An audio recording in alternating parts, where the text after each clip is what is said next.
Hi, I'm Jeff Dixon, and this is a brand new series here on the Church of 434 in Motion, our streaming, on-demand, online, playable across so many different platforms. And hopefully you're tapping into all of the resources we have on the streaming platform. But this is a brand new series.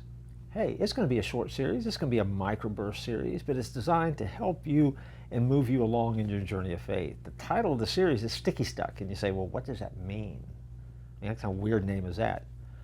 Yeah, it is a weird name, but you're stuck with it. And not only are you stuck with it, but that's the topic of the series, stuck.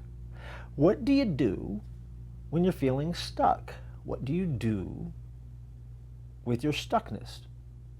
You ever felt stuck? You ever found yourself in a situation you didn't know how to get rid of? You ever find yourself in a situation where you felt like there was no escape? You ever find yourself in a situation where you just didn't seem to be moving? If so, you understand. Let me define it for you. Stuck is that aching sense that you need to do something and the desire to get out of your current state. Now, that's the definition of stuck with no value judgment. Could be good, could be bad. I guess that depends on who's stuck. Normally, being stuck has a negative connotation to it, but every once in a while, occasionally, you can get stuck somewhere that might be pretty good, at least by that definition. We don't usually panic over that. We don't usually ask how to get unstuck when that comes along, but that is the way it works. And what happens is, though, if it's a bad situation, you end up in an endless loop of misery and inaction. And it just seems to happen over and over and over again. You just can't seem to get away. You can't seem to break away from what's going on. And the hardest part of being stuck is knowing that you need to do something to get unstuck, but you can't find a way to do it. And that's where people struggle. And so that is the backdrop of what this series that we're going to unpack for you in some short episodes is really all about. How is it that in our life, and we get stuck in a variety of areas. It can be anything. It can be our spiritual walk. You can feel stuck. It can be in a job situation. You can feel stuck. It can be in a life station situation. You can feel stuck. It can be anything that you can imagine, anything that you will engage in, you can get stuck in from time to time.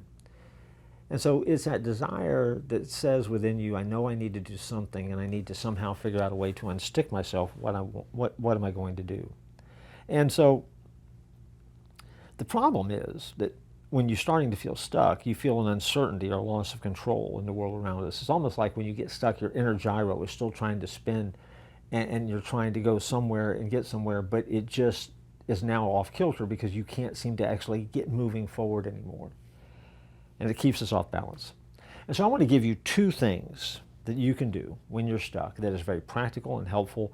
That will wrap up this first episode. We'll come back and we'll deal with some more later on. But the first thing that you can do when you're stuck is simply this. Remember, you have the ability to change. You have the ability to change, believe it or not. You have the ability to choose your internal climate. You can choose to change. You can choose to feel something differently. And that's all up to you. In other words, you get to choose how you feel about your situation that you're in. You say, I can't do anything about my feelings. Sure you can. You say, I can't do anything about the things that are going around me, so I can't change them. Yeah. No, you can't change them, but you can change you. In other words, you have the ability to choose how you're going to react to it. By saying that you don't means that you're agreeing to stay in perpetual stuckness, which is never a good thing to do.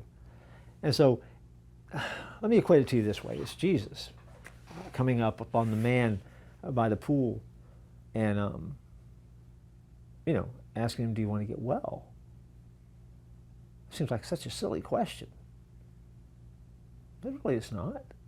Because at the end of the day, we have to make a choice. And I know people, and you know people, that they look at the situations they're in, you look at their life, and they've chosen to stay where they are. They've chosen to be stuck.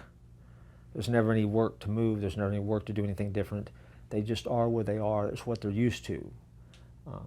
There's safety in that. And so by default, they've chosen to be stuck. So when I say you have the ability to choose, don't get upset about that if you're feeling stuck. take that for what it is. It's just a statement of fact. We all get to choose. And if you choose to do something different, if you choose to live differently, then you have the opportunity to move out of that rut that you feel like you're stuck in. That's the first thing. The second thing is, and this is very helpful, I want to end with this today. I want to kind of wrap up this first episode, if you will, with this. And it's simply this: stop listening to your thoughts. And what I mean by that is be more interested in being aware of the thought instead of being interested in what you're thinking. I'll say that again. Be more interested in being aware of the thought instead of being interested in what you are thinking. In other words, what I'm saying to you is cut through the clutter and get some clarity. See, when we're stuck, what happens is we get waves of thought processes in our life, and if we're not careful, we become consumed by those thoughts, and we become very interested. Well, where does that thought come from, and why am I feeling that way, and why am I thinking that way? What I'm suggesting to you is, if you've made the choice to get unstuck, then the second piece of the puzzle is learn to look at the way that you think differently. In other words, be aware of the thought, but don't give that thought any more credibility than it needs. And don't become so fascinated with the thought that you become interested in it and decide that that is the best thought you've ever had. It's just a thought. Thoughts run through your mind all the time. Thoughts run through your heart all the time. And somehow in that network of that movement through your heart and your head, you come away with some conclusions and some ideas. What I'm saying is, stop listening to your thoughts. Don't let those voices in your head and heart drive you if they don't need to. Be aware that they're there. Recognize them. That's normal. That's healthy. But also, don't become so interested in them that you allow them to clutter what it is that you need to do and rob you of the clarity that you need in any given situation. You know exactly what I'm talking about, because we live in an age of information overload.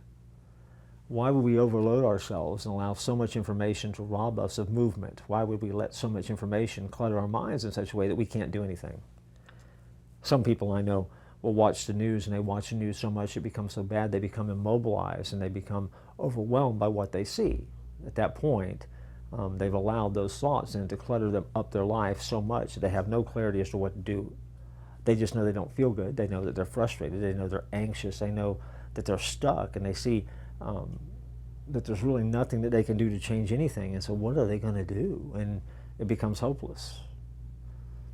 Not only can you choose to be unstuck, but you also get to look closely and see the way you think, and you don't have to listen to your thoughts so much.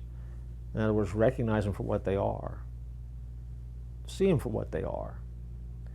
But don't let the ones that don't help you define what you're going to be. If you replay that and listen to that again, I bet it's going to sound a lot wiser the second, third, and fourth time.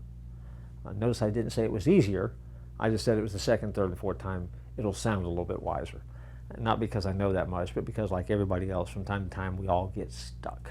And so we're going to come back again next time and talk about how to get out of it when you're sticky stuck. I'm going to give you a few more ideas, and by the time it's done, we're going to look at some biblical principles that kind of keep you moving forward in your journey of faith. But if you've ever been stuck, don't worry. You're not the only one. Don't feel all alone. Don't feel by yourself.